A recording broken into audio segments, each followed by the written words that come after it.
بڑی ضروری ہے، وہ میں نے آپ سے ضرور کرنی ہے۔ ایک آیت ہے قرآن پاک کی سورت بقرہ پہلا سپارہ آیت نمبر 120۔ اللہ تعالیٰ نے ایک حد بیان کر دی، فرمایا وَلَن تَرْضَىٰ عَنْكَ الْيَهُودُ وَلَا النَّصَارَىٰ حَتَّىٰ تَتَّبِعَ مِلَّتَهُمْ۔ فرمایا یہ یہودی اور عیسائی تم سے ہرگز راضی نہیں ہوں گے۔ یہ قرآن ہے اور سادہ ترجمہ تفسیر کی بھی ضرورت نہیں۔ یہ معاہدے کر لیں، محبت کے وعدے کر لیں، یہ تم سے راضی نہیں ہوں گے۔ کب راضی ہوں گے؟ حتی تتبع ملتہم، یہاں تک کہ تم ان کے دین کی پیروی کرنے لگ جاؤ۔ میرا جب پہلی دفعہ پاسپورٹ بنا تو میں نے سارا پڑھا، کتابیں پڑھنے کا شوق تھا شروع سے۔ اس کے ہر صفحے پہ لکھا ہے کہ سوائے اسرائیل کے، یعنی آپ پوری دنیا میں یہ سبز ہلالی پاسپورٹ لے کے جا سکتے ہیں، خبردار اسرائیل آپ یہ پاسپورٹ لے کے نہیں جا سکتے۔ یعنی اتنی نفرت کسی ملک سے کہ اس پر لکھ کے چھاپ دیا ہر صفحے پر کہ یہ پاسپورٹ سوائے اسرائیل کے ہر ملک کے لیے کارآمد ہے۔ میرا سوال ہے عرب کے ان لیڈروں سے جنہوں نے اسرائیل کے ساتھ معاہدہ کیا، مجھے بتاؤ تمہیں فلسطین کی بیٹیاں بھول گئی نا ساری کی ساری؟ تمہیں وہ ماں بھول گئی نا جو مسجد اقصیٰ کے دروازے پہ کھڑی ہو کے چیخیں مارتی تھی اور کہتی تھی کوئی علی کو خبر کرو کہ میری بچیاں قید میں ہیں؟ وہ بھول گئی؟ تمہیں وہ بہن بھول گئی نا جس پر شراب کی بوتل انڈیڑتے تھے اسرائیل کے فوجی؟ وہ آپ کو ابھی بھی ویڈیو مل جائے گی۔ وہ انڈیلتے تھے شراب کی بوتل، اسے پکڑتے تھے، دست درازی کرتے تھے، اور وہ بیٹی کہتی تھی یا رحمت للعالم۔ بھول گیا تمہیں وہ سارا کچھ؟ تم نے 1 منٹ لگایا اور تم معاہدہ کس سے کروا رہے ہو؟ امریکہ کے صدر سے؟ اتنا ظلم کیا تم نے، اتنا قاتل کے ساتھ معاہدہ؟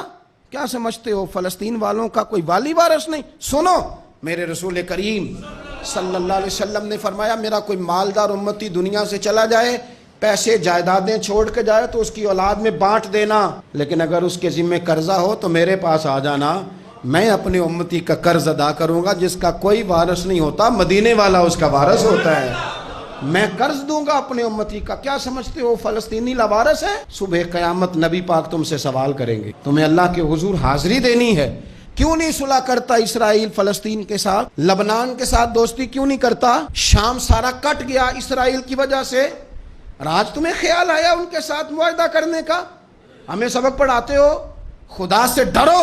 اور پھر اقبال کہتے ہیں مسلمانوں سے مایوس نہ ہونا، حکمرانوں سے زیادہ امیدیں بھی نہ لگانا۔ وہ جو چھوٹے چھوٹے لوگ نکلے تھے نا صحرا سے، بظاہر غریب تھے، بظاہر ان کے پاس مال نہیں تھا، وہ خالد بن ولید جیسے، وہ سعد بن ابی وقاص جیسے، بظاہر ان کے پاس زیادہ اسلحہ نہیں تھا۔ اقبال کہنے لگے مایوس نہ ہونا، یہ نہیں کہنا بن کچھ نہیں سکتا، فرمانے لگے رات میں نے سنا ہے فرشتے آپس میں باتیں کر رہے تھے۔ واہ اقبال، تیرا بھی انداز کتنا نرالا ہے۔ کہنے لگے رات فرشتے آپس میں باتیں کر رہے تھے، میں نے سن لی ہیں۔ بھلا وہ کیا کہہ رہے تھے؟ یہ سارے لوگ نا خالد بن ولید، سعد بن ابی وقاص، یہ صحرا کے رہنے والے تھے، اور اس وقت کی سب سے سپر پاور روما کہلاتی تھی، الٹ پلٹ کے رکھ دی ساری رومی سلطنت۔ تو اقبال کہنے لگے رات فرشتے آپس میں باتیں کر رہے تھے کہ سنا ہے پاکستان کے، ہندوستان کے مسلمان جوان مایوس ہو گئے۔ کہنے لگا نہ مایوس ہونا، نکل کے صحرا سے، جس نے روما کی سلطنت کو الٹ دیا تھا، نکل کے صحرا سے۔